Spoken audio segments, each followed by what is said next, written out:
नमस्कार दोस्तों। शिक्षक शिक्षा और शिक्षण से रिलेटेड इस चैनल में आपका हार्दिक स्वागत है। दोस्तों, जैसा कि हम सबों को ज्ञात हो गया है कि सक्षमता परीक्षा अप्रैल से लेकर के जून तक होने की प्रबल संभावना है। उसको मद्देनजर रखते हुए हमने आज थ्रोली अध्ययन करने के विचार से हर चैप्टर को, चूंकि समय मिल रहा है तो चैप्टर को थ्रोली पढ़ लिया जाए तो कुछ अच्छा ही रहेगा। तो इसी उद्देश्य से मैंने आज हमारी दुनिया वर्ग 6 के पुस्तक से पहला नंबर चैप्टर हमारा सौर मंडल लेकर के आपके सामने उपस्थित हूँ। और इस चैप्टर के माध्यम से हम लोग सौर मंडल के विभिन्न आयामों को समझेंगे, जानेंगे, बूझेंगे। और चूंकि चैप्टर लंबा है तो हमने जितनी प्रमुख बातें हैं उनको मार्कर के द्वारा मार्क कर लिया है और मैं वहीं पर ज़्यादा फोकस करूंगा। और चूंकि हमारा सौर मंडल ये जो चैप्टर है उसमें गोविंद और उसके पिताजी दोनों मिल करके एक कहानी के माध्यम से पूरे सौर मंडल को समझा दिए हुए हैं। तो गोविंद जो है सो और उनके पिताजी रात में छत पर सोए रहते हैं और गोविंद जो है आसमान की तरफ देखता है और आसमान की तरफ देखते देखते अपने पिताजी से सौर मंडल के विभिन्न प्रश्नों को पूछ डालता है। तब उनके पिताजी ने बोला कि कल हम तुम्हें तारा मंडल लेके जाएंगे और वहीं से इस चैप्टर की शुरुआत होती है। तो इस तरीके से बहुत सारी बातों की जानकारी जो है गोविंद को होती है। तो उसी तरीके से हम लोग भी, चूंकि समय कम है तो हम लोग जो है मेन टॉपिक जो अंडरलाइनिंग किए हुए हैं उसी पे आएंगे। देखिए, सूर्य सौर परिवार का मुखिया। अब देखिए, सूर्य सौर परिवार का मुखिया है। सूर्य क्या है? सौर परिवार का मुखिया है। यह परिवार का सबसे बड़ा एवं प्रमुख सदस्य है। यानी सौर परिवार का सबसे बड़ा एवं प्रमुख सदस्य कौन हो गया? सूर्य। सौर परिवार के सभी सदस्य प्रायः इसके प्रकाश से ही प्रकाशित होते हैं। यानी कि सौर प्रकाश से सौर परिवार के जितने भी सदस्य हैं वो प्रकाशित होते हैं। दूरबीन से देखने पर सूर्य की सतह से उठती हुई आग की लपटें दिखाई देती हैं। क्या दिखती हैं? दूरबीन से सूर्य पर आग की उठती हुई लपटें दिखाई देती हैं। इन लपटों को क्या बोला जाता है? सौर प्रज्वाला कहते हैं। क्या कहते हैं? सौर प्रज्वाला कहते हैं। हमारी पृथ्वी से सूर्य कई गुना बड़ा है। यानी कि ये बात समझ लीजिए कि हमारी पृथ्वी से जो है सूर्य कई गुना बड़ा है। अगर हम सूर्य को क्रिकेट की गेंद माने, यानी कि हम सूर्य को अगर क्रिकेट का बॉल मानते हैं तो पृथ्वी राई के दाने के बराबर है। राई का दाना मान लीजिए, सरसों का दाना मान लीजिए ना, उतना ही बराबर हमारा पृथ्वी है। ये तुलनात्मक अध्ययन एक तरीके से किया गया है ताकि बातें समझ में आए कि सूर्य को अगर हम गेंद मानते हैं तो पृथ्वी जो है वो राई के दाने के समान है। ठीक है, आगे चलते हैं।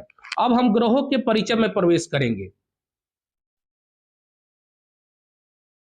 देखिए, सौर परिवार के ये 8 ग्रह जो है इस प्रकार से होंगे।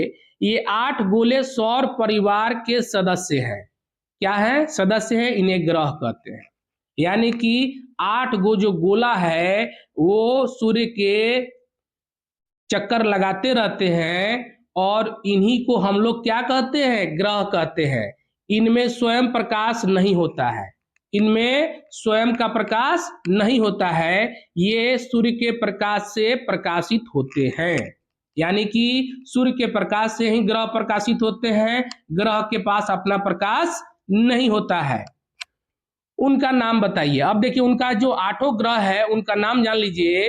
बुध, शुक्र, पृथ्वी, मंगल, बृहस्पति, शनि, अरुण, वरुण। ये जो 8 ग्रह हैं उनके क्रमबद्ध नाम इस प्रकार से है। ठीक है, उसके आगे देखिए, सूर्य के सबसे निकट ग्रह बुध है। सूर्य का सबसे निकट ग्रह बुध है, इसलिए उसमें अधिक चमक है। इसलिए उसमें अधिक चमक है। चूंकि सूर्य से नजदीक है तो सूर्य की प्रकाश सबसे ज्यादा बुध ग्रह पर ही पड़ेगी, तो उसके हिसाब से वो सबसे अधिक चमक रखता है।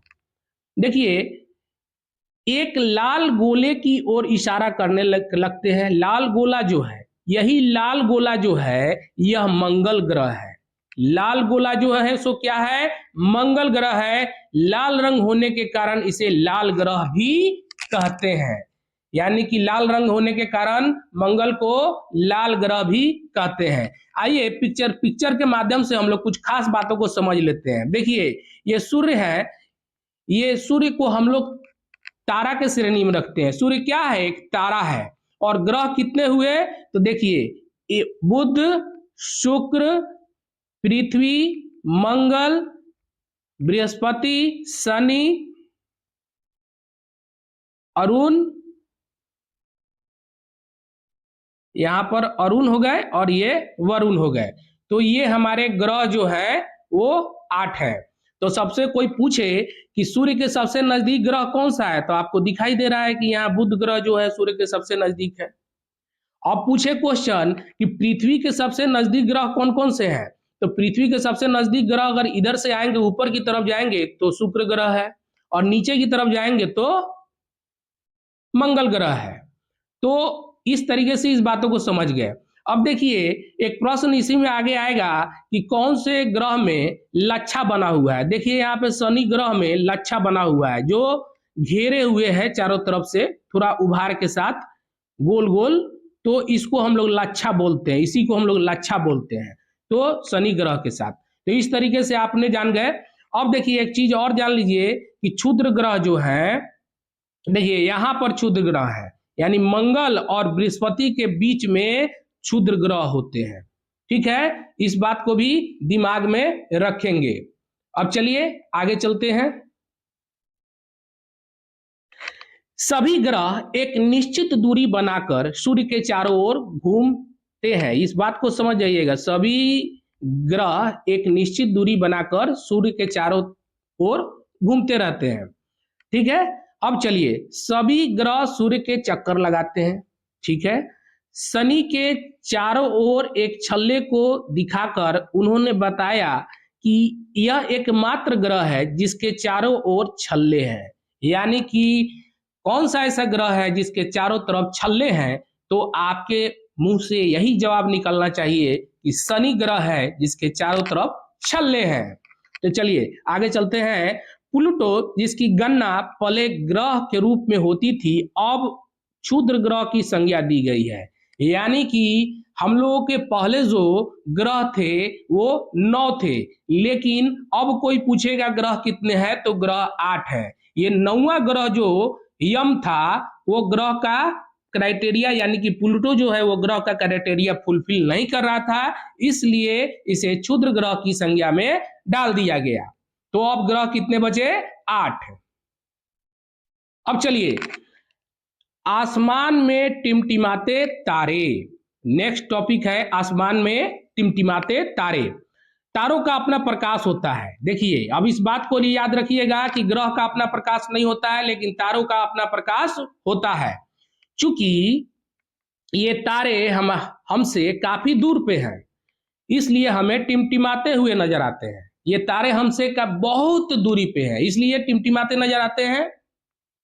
कुछ तारे सूर्य से भी बड़े हैं। देखिए कुछ तारे जो हैं वो सूर्य से भी बड़े हैं। सूर्य भी तो एक तारा ही है।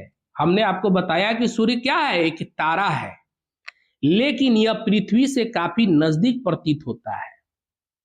सूर्य जो है वो पृथ्वी से काफी नजदीक प्रतीत होता है, परंतु वास्तव में यह पृथ्वी से बहुत दूर है।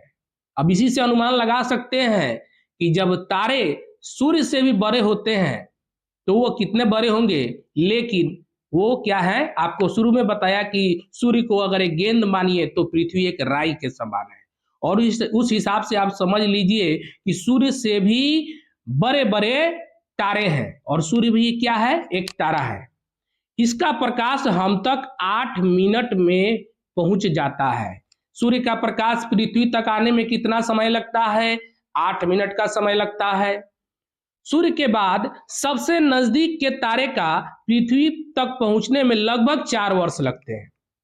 सूर्य के बाद सबसे नजदीक तारे का प्रकाश पृथ्वी तक पहुंचने में लगभग 4 वर्ष लगते हैं। इससे आप समझ सकते हैं कि किसी तारे का प्रकाश पृथ्वी तक पहुंचने में 4 वर्ष लगता है, यानी कि तारे पृथ्वी से कितनी दूरी पे हैं, और सूर्य का प्रकाश पृथ्वी पर पहुंचने में 8 मिनट लगता है, तब सूर्य कितनी दूरी पे है, ये अनुमान आप लगा सकते हैं। चलिए आगे चलते हैं। ये देखिए, पृथ्वी हमारा घर, पृथ्वी हमारा घर, हमारी पृथ्वी जिस पर हम रहते हैं, यही वह एकमात्र ग्रह है जहां जीवन मिलता है। यानी पृथ्वी को छोड़कर किसी भी ग्रह पर जीवन संभव नहीं है, क्योंकि यहाँ जल एवं जीवन के लिए आवश्यक गैसें मौजूद है।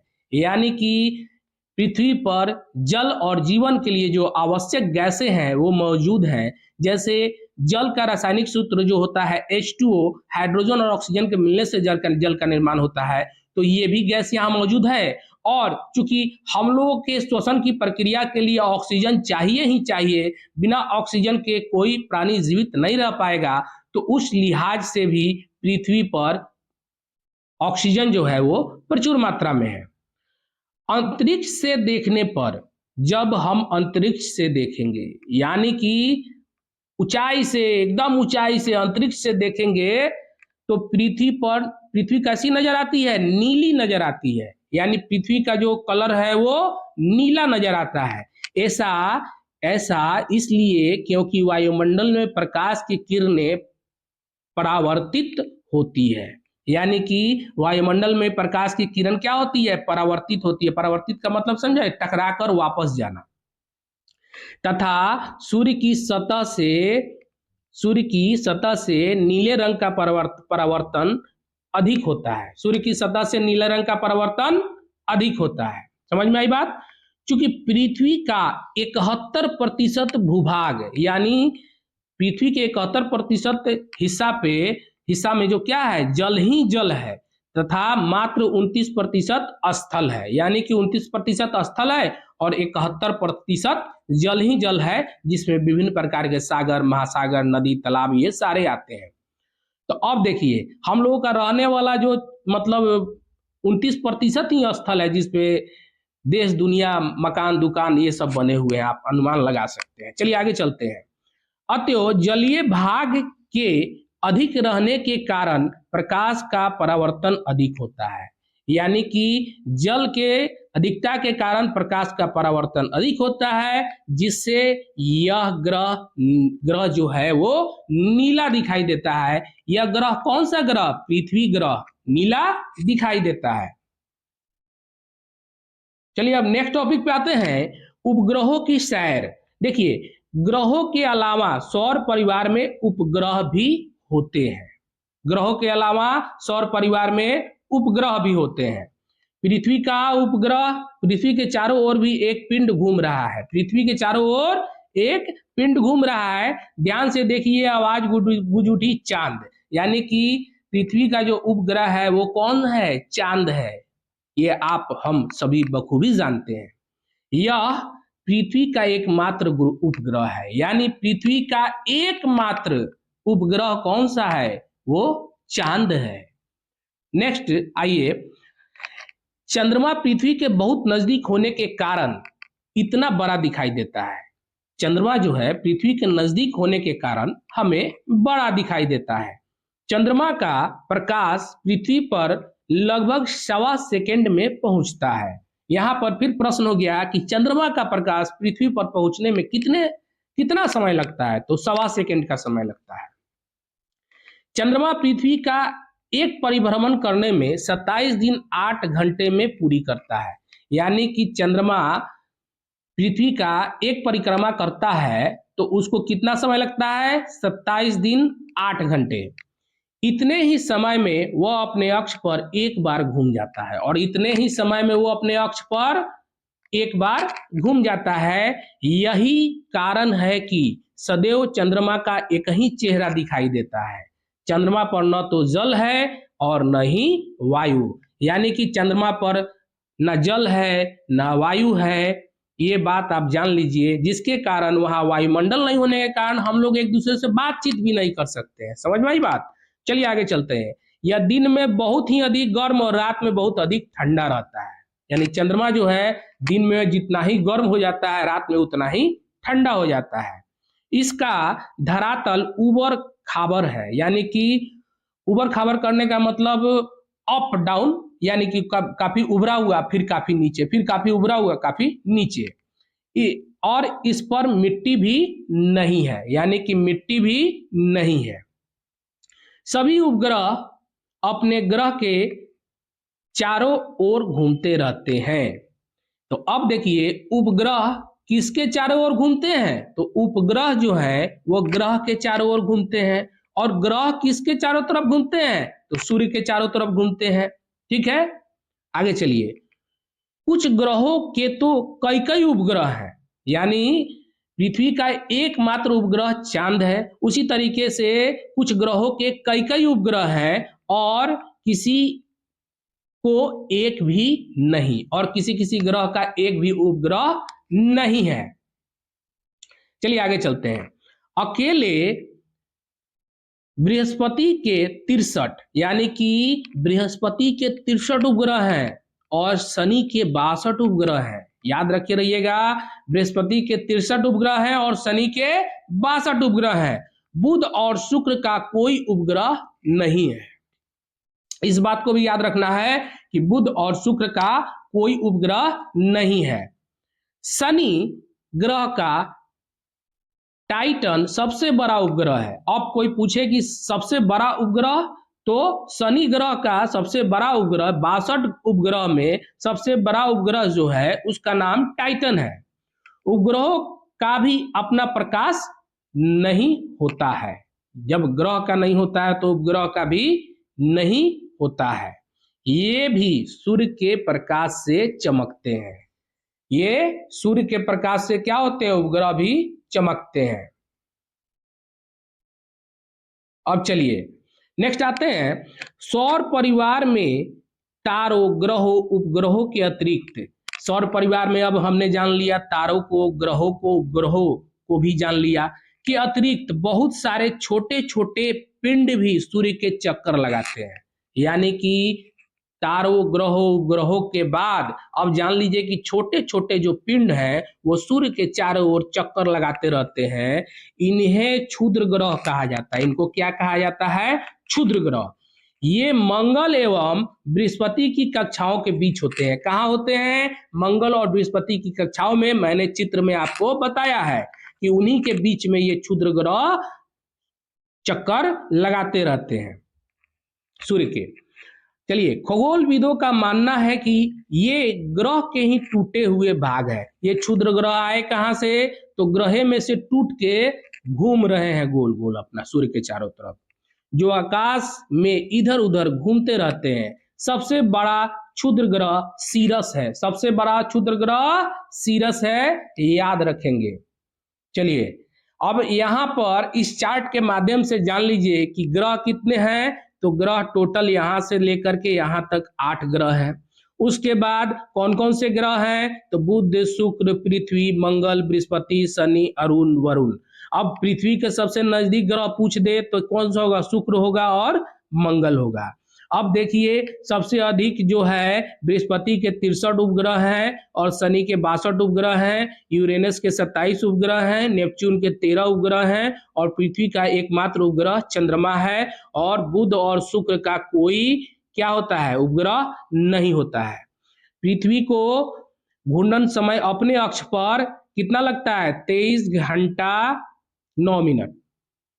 उसी प्रकार से लगभग एक दिन 23 घंटा 23.9 घंटा बोल रहा है, लगभग एक दिन। और ये देखिए बुध को 58.6 दिन, शुक्र को 243 दिन, मंगल को 24.6 घंटा, बृहस्पति को 9.9 घंटा, शनि को 10.3 घंटा, यूरेनस को 16.2 घंटा, नेपच्यून को 18.5 घंटा।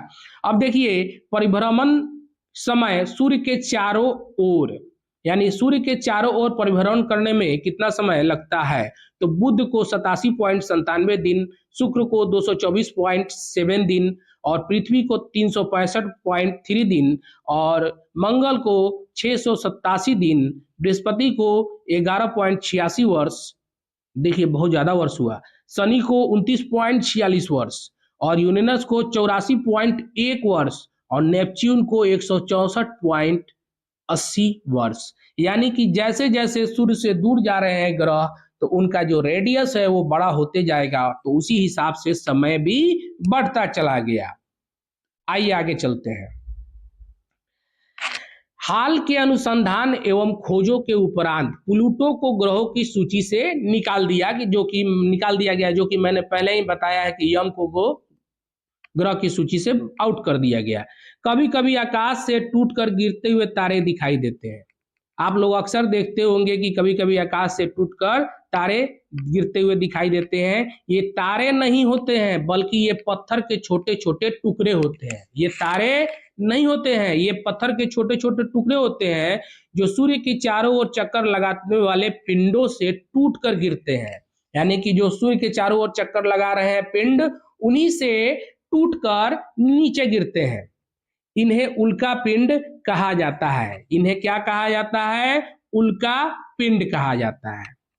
टूटकर गिरने की प्रक्रिया में वायु के साथ घर्षण के कारण ये गर्म होकर जल जाते हैं।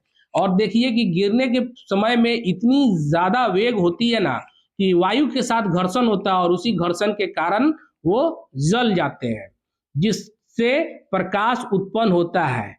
कई बार उल्का पूरी तरह जले बिना पृथ्वी पर गिर जाते हैं, जिससे धरातल पर गड्ढे बन जाते हैं। अब आइए नेक्स्ट टॉपिक, ध्रुव तारा। यह एक स्थिर तारा है। ध्रुव तारा क्या है? एक स्थिर तारा है। यह उत्तरी गोलार्ध में पृथ्वी से उत्तरी अक्ष पर अवस्थित है। उत्तरी गोलार्ध में है और उत्तरी अक्ष पर है पृथ्वी से। विषुवत रेखा पर किसी भी स्थान से देखने पर ध्रुव तारा क्षितिज पर दिखाई पड़ता है। यानी कि विषुवत रेखा पर किसी भी स्थान से देखने पर ध्रुव तारा क्षितिज पर दिखाई पड़ता है, परंतु ज्यों ज्यों हम ध्रुव की ओर बढ़ते हैं, क्षितिज से उसकी ऊंचाई बढ़ने लगती है। क्षितिज से ध्रुव तारे की ऊंचाई जितनी डिग्री होगी, उस स्थान का अक्षांश भी उतना ही डिग्री होगा।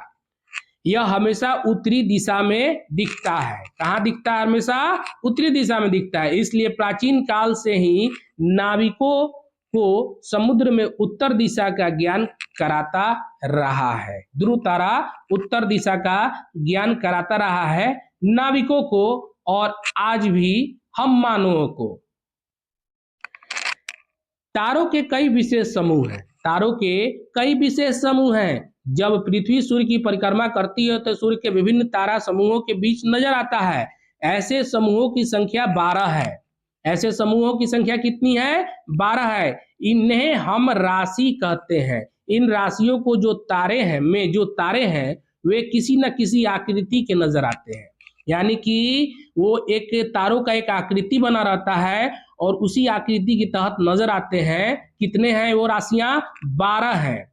उन्हीं आकृतियों के नाम पर इन राशियों के नाम दिए गए हैं। यानी कि राशियों की संख्या कितनी है? 12 है, और आकृति, तारों के आकृति के आधार पर इन राशियों का नाम दिया गया है। और इन राशियों का नाम क्रमशः मेष, वृष, मिथुन, कर्क, सिंह, कन्या, तुला, वृश्चिक, धनु, मकर, कुंभ तथा मीन है। जो कि हम लोग ये नहीं कहते हैं कि हम लोग इस राशि के व्यक्ति हैं, तो ये तारों के समूह के आधार पर है।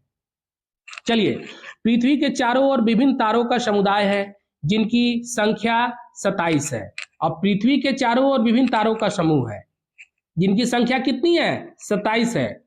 चांद को पृथ्वी की परिक्रमा करने के दौरान किसी न किसी तारों के इन समूहों के सामने से गुजरना पड़ता है। यानी कि चंद्रमा जब पृथ्वी की परिक्रमा करता है तो तारों के किसी न किसी समूह से होकर के गुजरता है, और तारों के समूहों की संख्या कितनी है? तो 27 है।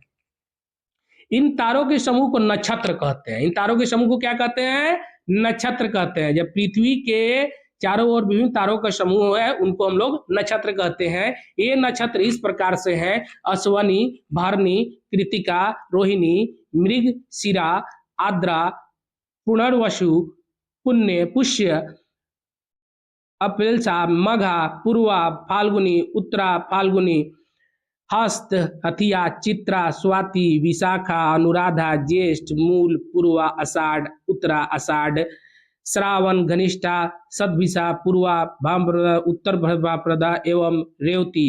ये देखिए ये 27 है। इनको याद रखने की उतनी आवश्यकता नहीं है, मैंने पढ़ के बता दिया कि ये 27 हैं।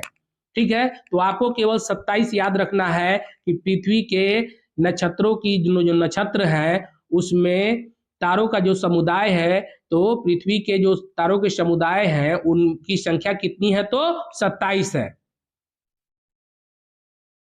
पृथ्वी इनमें से प्रत्येक नक्षत्र को 14 दिनों में पार कर लेती है। याद रखिएगा इस बात को कि पृथ्वी प्रत्येक नक्षत्र को पार करने में कितना समय लेती है, तो 14 दिन। इसलिए नक्षत्रों की अवधि 14 दिनों की होती है। ज्योतिष के विद्वान मानते हैं कि नक्षत्र और मौसम में गहरा संबंध है। एक नक्षत्र में मौसम की दशा देखकर दूसरे नक्षत्र के मौसम का पूर्वानुमान भारतीय ज्योतिष परंपरा रही है। ठीक है, चलिए नेक्स्ट टॉपिक पे चलते हैं। आकाशगंगा, तारों की नदी। इसके अलावा ब्रह्मांड में अनेक आकाशगंगा भी है, अनेक आकाशगंगा है।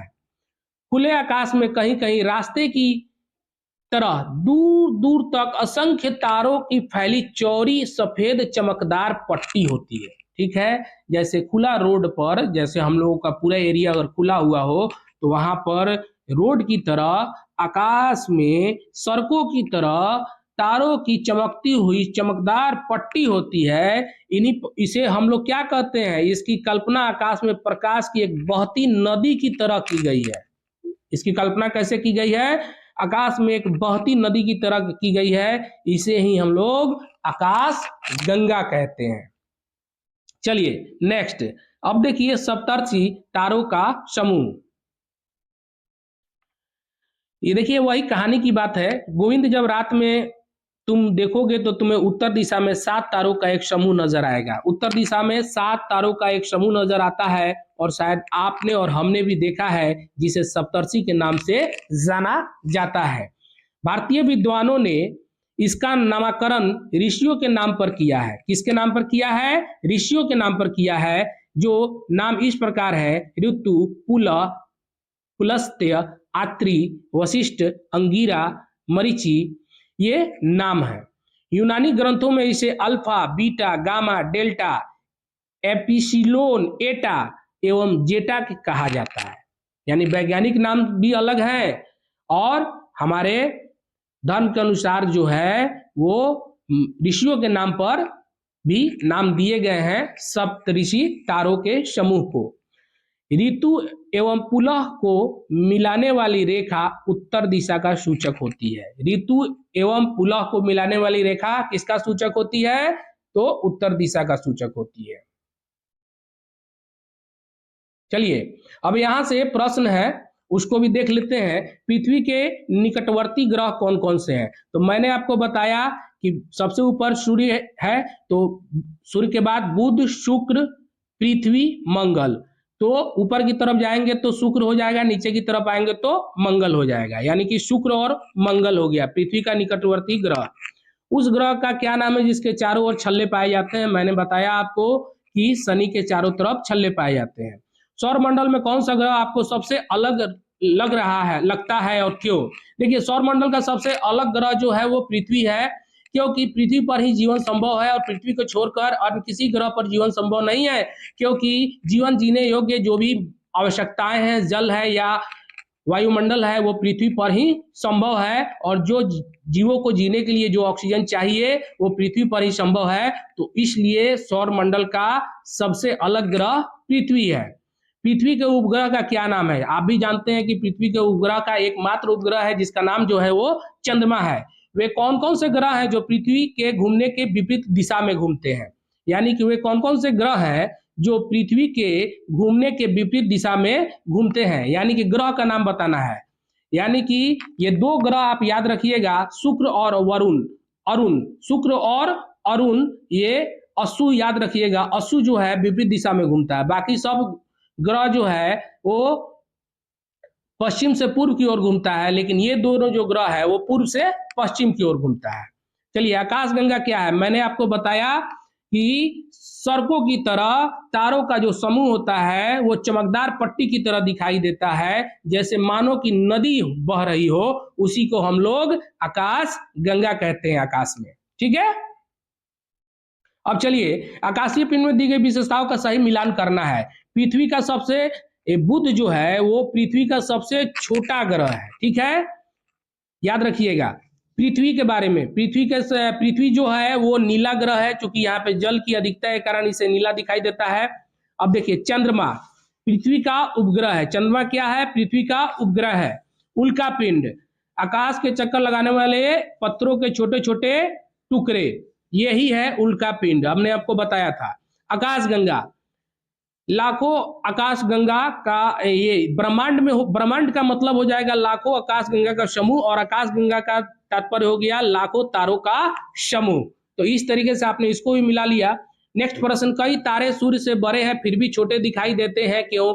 जानते हैं कि तारे जो है वो छोटे दिखाई देते हैं, इसके पीछे की कारण यह है कि तारे जो है पृथ्वी से काफी दूरी पर है, जिसके कारण वो छोटे दिखाई देते हैं। सूर्य से बड़े, कई तारे सूर्य से बड़े हैं ये बताया गया है, लेकिन वो छोटा दिखाई देता है, क्यों? दूरी के डिस्टेंस के कारण। ठीक है, क्योंकि आप ऐसे ही अनुमान लीजिए कि तारे का प्रकाश पृथ्वी तक आने में 4 वर्ष का समय लगता है, जबकि सूर्य के प्रकाश को पृथ्वी तक आने में 8 मिनट का समय लगता है। तारे आकाश में ही हैं, फिर भी दिन में क्यों नहीं दिखाई देते हैं? तो दिन में सूर्य की प्रकाश के कारण, अत्यधिक प्रकाश के कारण वो दिखाई नहीं देते हैं। चंद्रमा तारों से छोटा है फिर भी हमें बड़ा क्यों दिखाई देता है? चूंकि पृथ्वी से नजदीक है इसलिए हमें बड़ा दिखाई देता है। अगर किसी आकाशीय पिंड में प्रकाश न हो तो क्या वो हमें नजर आएगा? अपने उत्तर में पक्ष में तर्क दीजिए। देखिए आकाशीय पिंड जो है, बहुत सारे ऐसे आकाशीय पिंड हैं जो सूर्य के प्रकाश से प्रकाशित होते हैं। तो जब जैसे चंद्रमा ही है तो आकाशीय पिंड प्रकाश न हो तो फिर भी वो हमें नजर पड़ते हैं, लेकिन कब? रात के वक्त में, और कुछ दूरबीन लगा के देखना होगा। ठीक है, तो इस तरीके से आपने देख लिया। जैसे ये चैप्टर लगभग अब कंप्लीट हो गया, तो इस तरीके से नहीं, इसमें कुछ और प्रश्न है। आइए, राशियों की कुल संख्या कितनी है? मैंने आपको बताया कि राशियों की कुल संख्या 12 है और नक्षत्रों की संख्या 27। ठीक है, सूर्य की आकृति कैसी है? तो वर्गाकार है, चिपटी है, आयताकार है, गोल। सौर परिवार का मुखिया कौन है? सौर परिवार का मुखिया सूर्य हो गया। ग्रहों की कुल कितनी संख्या है? ग्रहों की कुल 8 है। सप्तर्षि कितने तारों का समूह है? सप्तर्षि 7 तारों का समूह है। अब देखिए, पृथ्वी एक नक्षत्र को डैश दिनों में पार करती है। कितने दिनों में? 14 दिनों में। विषुवत रेखा पर ध्रुव तारा डैश पर दिखाई पड़ता है, उत्तरी अक्ष पर, उत्तरी गोलार्ध के अक्ष पर। ठीक है, मंगल और डैश ग्रह के बीच क्षुद्र ग्रह पाए जाते हैं। मंगल और बृहस्पति ग्रह के बीच क्षुद्र ग्रह पाए जाते हैं। बृहस्पति डैश का उपग्रह है, तो बृहस्पति के उपग्रह आप यहाँ पर बैक जाएंगे तो वहां पे मिल जाएगा। सूर्य का प्रकाश पृथ्वी तक आने में 8 मिनट का समय लगता है, और बृहस्पति के ग्रह का उपग्रह कितना है? तो बृहस्पति ग्रह का उपग्रह, यहाँ पे हमेशा याद रखिएगा, इस चार्ट में कुछ इंपॉर्टेंट बातें हैं जिनको हम लोगों को याद रखने की आवश्यकता होगी कि बृहस्पति ग्रह में 63 है। तो ये हमने, मेरे माइंड से स्लिप कर गया था, 63 उपग्रह है। ठीक है, तो इस तरीके से हम लोगों ने जाना कि ये चैप्टर काफी इंपॉर्टेंट था, थोड़ा समय लगा, लेकिन इस चैप्टर के सभी बातों से आप अवगत हो गए होंगे। अगर आपको पसंद आया हो तो लाइक जरूर कीजिएगा ताकि हमें पता चले और मैं इस तरीके की और वीडियो बना सकूं। थैंक यू, धन्यवाद।